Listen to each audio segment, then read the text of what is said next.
The 86th annual Nauvoo Grape Festival begins tonight. The city's tourism board is trying to show visitors a new perspective of this celebration. WGEM's Zeke Shapiro has more. Well, just a few hundred yards away from the rock climbing walls and funnel cakes inside the festival lies a spectacular blast from the past. The site was built nearly 200 years ago by some of the first settlers in the city and boasts an impressive historical collection. The most famous attraction is the original underground arched wine cellar, which shows guests how the original growers in the city made their wine. It is also the only wine cellar open to the public in the state of Illinois. Right outside the museum lies the very first vineyard in the city, which has been producing grapes since the mid-19th century.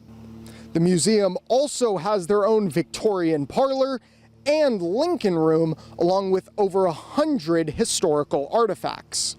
The Rheinberger Museum is really important to the history of Nauvoo in that it encompasses all that Nauvoo was with the grape growing and stuff. The grapes were a huge part of Nauvoo history. The museum will be open to the public from 1 to 5 p.m. all weekend and will continue to be open until October 1st. That's the look of things from Nauvoo. Now back to you at the desk. All right, thank you, Zeke. And there are also tours of the surrounding state park and Historical Society Museum.